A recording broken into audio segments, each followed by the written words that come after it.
Gabby Rollison. And I'm Clarissa Salinas. And I'm Hannah Rowe, and the movie we chose to review is The Boy in Striped Pajamas.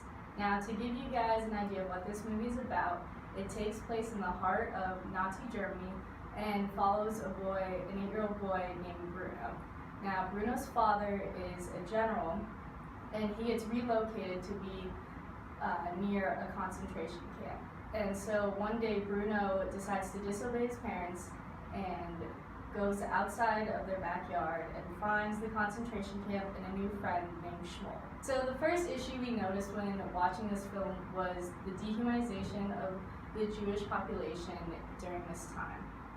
Now, the dehumanization is the deprivation of human qualities. And this is first seen when Bruno and his father are having a discussion. The thing is, Bruno, those people, well, you see, they're not really people at all.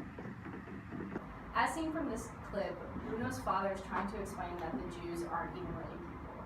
And when they are put into the concentration camp, they are given pajamas, and all these pajamas have numbers on them. So the Nazis are essentially trying to strip them of everything: their name, their home, and even their jobs.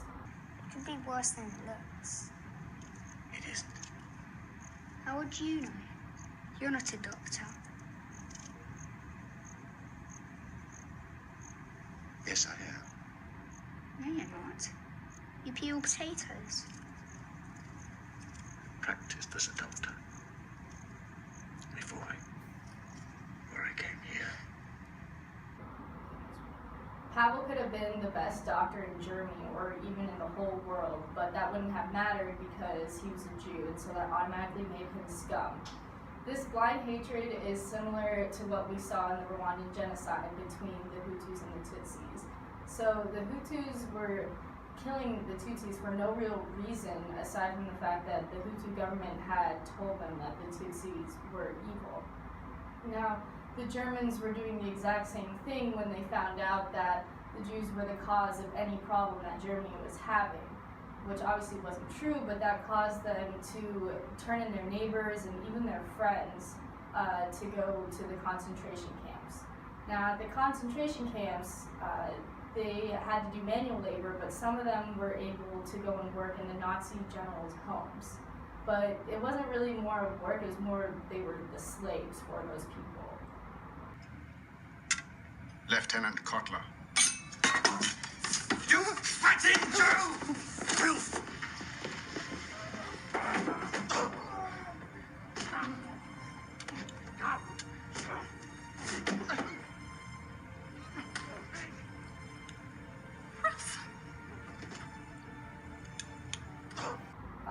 Bruno's father didn't even flinch when his soldiers started beating up Pavel in front of his family.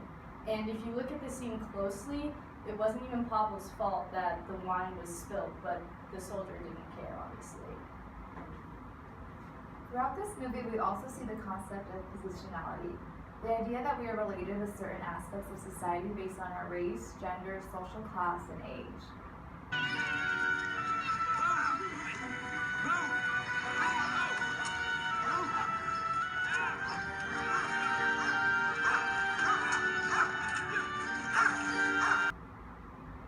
In the opening scene of the film, we see Bruno and his friends pretending to be fighter planes, while Jews are being shoved into a vehicle. This shows that because the children were of German race, they were not affected by the war because their parents spoke about the war in a different light. The matter was viewed as positive by the adults and innocently by the children, which was even turned into a subject of play. Much of what we believe is taught to us when we are little. This includes our morals and the way we view others, including Jews, in this point. You slandered us and incited our enemies. The Jew corrupted us through bad books. He mocked our literature and our music. Everywhere, his influence was destructive, the eventual result of which was our nation's collapse. And then... Yes, Bruno? I don't understand. The nation's collapse was all down to this one man. The Jew here means the entire Jewish race. If it had been just one man, I'm sure something would have been done about him. In the scene, Gretel and Bruno are being conditioned by an authoritative figure, an elderly tutor, into accepting specific position on Jews. Throughout this movie, we see that Bruno does not easily give in to the idea of persecuting people based on religion and appearances. This is likely because he doesn't understand the differences which are so apparent to adults, and also because he has made a Jewish friend. On the contrary, Gretel is a bit older than Bruno. She is 12, but she absorbs everything in like a sponge. Her character helps us see how easy it is for many of the Germans to agree and not question how they are being raised. Sport is very popular. Those that don't play certainly enjoy watching. At the end of the working day, the centrally located cafe is the ideal place for friends and families to join together for a hearty and nutritious meal. The children in particular enjoy the pastries and cakes on offer.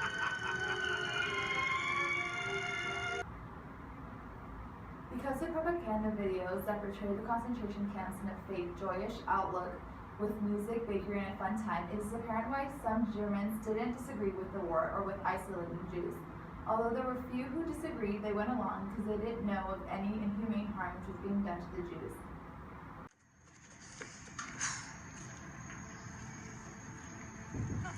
They smell even worse when they burn, don't they? What?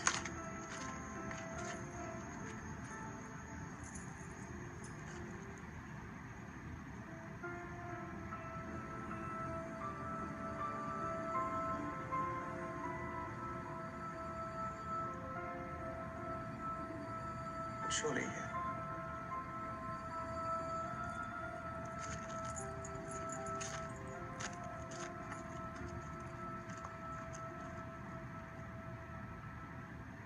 When Bruno's mom finds out what is actually happening in the concentration camps, she becomes disgusted and goes crazy. Her character is similar to many Germans during this time. They were not completely aware of what was happening, or they chose to ignore it until they were faced with it head on. This leads us to the topic of culpability, or how responsible we are for our actions. Since the Holocaust was so massive and so destructive, perpetration of these acts took many forms. First, there are the Nazi soldiers like Bruno's dad, who had their own reasons and justifications for the imprisonment and killing of the Jews. There is reason to believe that most soldiers like Bruno's father didn't feel complete remorse for what was taking place, because they believed they were doing the right thing. This is shown when Bruno's father gets in an argument with Bruno's mother, after she finds out that the Jews are actually being killed in the concentration camps. Because I'm a soldier. Soldiers fight wars. That isn't war! It's a part of it. It's a vital part of it. People like Bruno's father thought the Holocaust was a war rather than a genocide, implying that they are defending their country and what's right. Just as the Hutus saw the Rwandan genocide as cleansing their country from the Tutsis, Nazi soldiers believed the same for Jewish people. When thinking of the people who disagreed with the genocide and fled, like Lieutenant Kotler's father, it is interesting to wonder whether they are partly responsible for what is taking place, or how much remorse they feel. This illustrates a common issue that we even face today, choosing between walking away from a problem or standing up for what's right. Since the Holocaust was such an immense movement, there's no doubt that the people who didn't support it received some kind of backlash or persecution for their beliefs. Even though those who fled aren't taking part in the Holocaust directly, you can't help but wonder if they themselves feel culpable for abandoning the issue rather than standing up to it.